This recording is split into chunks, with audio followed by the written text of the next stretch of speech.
today about a very interesting and even mysterious phenomenon. करते हैं वो है Waves कंपन vibration यानी and its वाइब्रेशन profound और उसका connection हमारे to our शरीर और bodies and सेहत के health. साथ क्या गहरा नाता है। We'll हम examine इस कनेक्शन को सदियों पुराने आध्यात्मिक ज्ञान और आज के मॉडर्न साइंस दोनों की नजरों से देखेंगे।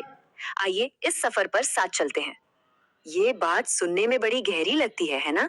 असल में ये उस बहुत पुरानी सोच की तरफ इशारा करती है कि ये पूरा का पूरा ब्रह्मांड फंडामेंटली ध्वनि और कंपन से ही बना है। मतलब कोई भी चीज जो हमें आज दिखाई देती है, उसके बनने से पहले वो एक ऊर्जा थी, एक कंपन थी। तो सबसे पहले देखते हैं कि पुराने जमाने में लोग इस बारे में क्या सोचते थे कि कैसे हमारा शरीर और ये पूरा ब्रह्मांड एक ही फ्रीक्वेंसी, एक ही लय में बंधे हुए हैं। और ये कोई छोटी मोटी बात नहीं है, ये एक बहुत ही बुनियादी आध्यात्मिक कॉन्सेप्ट है। शब्द ब्रह्म का मतलब है वो पहली, वो आदिम ध्वनि जिससे सब कुछ बना। इस सोच के मुताबिक चमकते हुए सितारों से लेकर हमारे शरीर के अंदर मौजूद छोटे से छोटे सेल तक हर चीज उसी एक कॉस्मिक साउंड वेव का ही एक अलग रूप है, एक अलग सुर है। और इसी सिद्धांत पर, इसी आइडिया पर बना है नाद योग। ये एक प्रैक्टिस है, एक कला है जिसके जरिए इंसान अपने अंदर और बाहर की इन ध्वनियों से जुड़ने की कोशिश करता है। इसमें ध्यान की बहुत गहरी अवस्था में जाकर अपने अंदर के ब्रह्मांड को सुनने की कोशिश की जाती है। नाद योग के अभ्यासी जब ध्यान में गहरे उतरते हैं तो उन्हें ये अलग अलग तरह की आंतरिक ध्वनियां सुनाई देती हैं। अब ये जो ध्वनियां हैं, ये सिर्फ कोई रैंडम आवाजें नहीं है। माना जाता है कि हर ध्वनि चेतना के एक अलग और ज्यादा ऊंचे लेवल को दिखाती है। जैसे जैसे ध्यान गहरा होता है, ये ध्वनियां एक के बाद एक सुनाई देती हैं, जो एक तरह से आध्यात्मिक सफर में आगे बढ़ने का संकेत है। और मजे की बात यह है कि ये सोच सिर्फ पुराने ग्रंथों तक ही सीमित नहीं है, आज भी ये हमारे बीच जिंदा है। आपने लॉ ऑफ अट्रैक्शन के बारे में तो सुना ही होगा।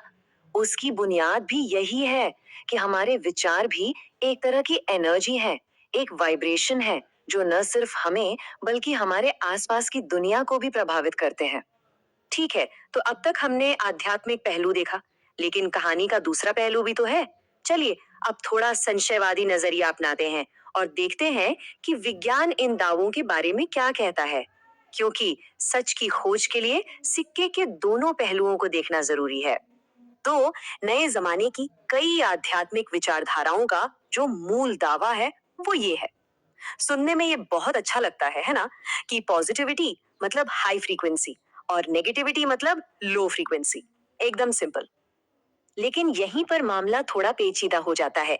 अगर हम असल फिजिक्स की दुनिया में देखें तो ये तुलना ठीक नहीं बैठती। कम फ्रीक्वेंसी वाली एएम रेडियो तरंगे हमारे लिए बिल्कुल हानि रहित होती हैं, जबकि गामा किरणों जैसी बहुत हाई फ्रीक्वेंसी वाली तरंगे हमारे लिए जानलेवा हो सकती हैं। तो विज्ञान में हाई फ्रीक्वेंसी का मतलब हमेशा अच्छा या पॉजिटिव नहीं होता। ये एक बहुत ही जरूरी सवाल है। अगर इसके पीछे का विज्ञान इतना सीधा नहीं है, तो फिर इतने सारे लोगों को ये बातें इतनी सच्ची क्यों लगती हैं? कुछ तो होगा, है ना?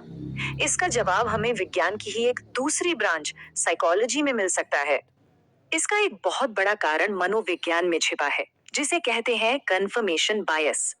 ये हमारी एक आदत है कि हम उन बातों पर ज्यादा ध्यान देते हैं जो हमारी सोच से मेल खाती हैं, और जो बातें हमारी सोच के खिलाफ जाती हैं, उन्हें हम अक्सर अनदेखा कर देते हैं। इसी वजह से कई बार बिना वैज्ञानिक सबूतों के भी हमारी मान्यताएं और मजबूत होती चली जाती हैं। और ये बात इस पूरे मामले का सार है। किसी का अनुभव गलत नहीं है। वो जो महसूस कर रहे हैं वो सच है। पर उस महसूस करने के पीछे जो वजह वो बता रहे हैं, जरूरी नहीं कि वो भी सही हो। अनुभव और उसकी व्याख्या, इन दोनों में फर्क हो सकता है। बहुत सारे लोग समझते हैं कि 4 दिन में हम हिप्नोसिस। अब हम एक ऐसी चीज की बात करेंगे जो शायद इन दोनों दुनियाओं, अध्यात्म और विज्ञान के बीच एक पुल का काम कर सकती है। एक ऐसा कनेक्शन जिसे आज विज्ञान नाप सकता है और समझ भी सकता है। तो फिर से वही सवाल, अगर ये सब सिर्फ विचारों का कंपन नहीं है, तो क्या ये सब बस मन का वहम है, या फिर हमारे शरीर के अंदर वाकई कोई फिजिकल कनेक्शन है जो ध्यान और गहरी सांस जैसी पुरानी प्रैक्टिसेस को हमारी सेहत से सीधे सीधे जोड़ता है? चलिए पता करते हैं। मिलिए वेगस नर्व से। इसे आप शरीर का सुपर हाईवे समझ सकते हैं, ये हमारे शरीर की सबसे लंबी क्रेनियल नर्व है जो दिमाग से शुरू होकर हमारे दिल, फेफड़ों और पेट तक कई जरूरी अंगों को कंट्रोल करती है। ये एक असली फिजिकल रास्ता है जो हमारे मन को हमारे तन से जोड़ता है। और ये इतनी जरूरी क्यों है? क्योंकि जब ये नर्व, ये सुपर हाईवे ठीक से काम नहीं करता, जिसे वैज्ञानिक भाषा में लो वेगल टोन कहते हैं, तो हमारे शरीर में सूजन और तनाव बढ़ने लगता है। और यही सूजन आज की तारीख में कई बड़ी और आधुनिक बीमारियों की जड़ मानी जाती है। और सबसे कमाल की बात क्या है, इसे ठीक करने के तरीके बहुत ही सरल हैं और सदियों से जाने जाते हैं। गहरी, धीमी सांस लेना या कान के कुछ हिस्सों पर हल्का दबाव डालना। जी हाँ, ये वही प्रैक्टिसें हैं जिन्हें सालों से मन और शरीर को शांत करने या कहें कि ट्यून करने के लिए इस्तेमाल किया जाता रहा है। चलिए अब एक और चीज देखते हैं जिसे विज्ञान नाप सकता है, और वो है हमारे दिमाग की तरंगे। यहाँ फ्रीक्वेंसी का आइडिया एक बार फिर लौट कर आता है, लेकिन इस बार पक्के वैज्ञानिक सबूतों के साथ। देखिए, हमारा दिमाग असल में एक बिजली का पावर हाउस है। ये लगातार इलेक्ट्रिकल सिग्नल भेजता रहता है और इन्हीं सिग्नल्स के पैटर्न को हम ब्रेन वेव्स कहते हैं। ये तरंगे हमारी मानसिक स्थिति के हिसाब से बदलती रहती हैं। जब हम जागे हुए और एक्टिव होते हैं तो तेज, और जब हम शांत और रिलैक्स्ड होते हैं तो धीमी। जैसा कि हम देख सकते हैं, अलग अलग अवस्थाओं में अलग अलग तरंगे होती हैं। और गौर कीजिए, जो सबसे धीमी तरंगे हैं, थीटा तरंगे, वो गहरे ध्यान और आध्यात्मिक अनुभव से जुड़ी हुई हैं। तो ये एक सीधा वैज्ञानिक सबूत है कि ध्यान जैसी प्रैक्टिस सच में हमारे दिमाग की फ्रीक्वेंसी को, हमारी चेतना की अवस्था को बदल देती हैं। तो अब तक हमने दो अलग अलग दुनियाओं की बात की, अध्यात्म की और विज्ञान की।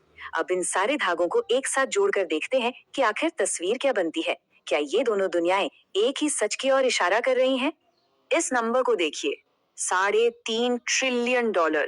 ये सिर्फ अमेरिका का सालाना खर्चा है पुरानी और मानसिक बीमारियों पर। ये चौंकाने वाला आंकड़ा हमें ये सोचने पर मजबूर करता है कि हमें सेहत को बेहतर बनाने वाले हर उस तरीके को गंभीरता से लेना होगा जो कारगर और सुलभ हो।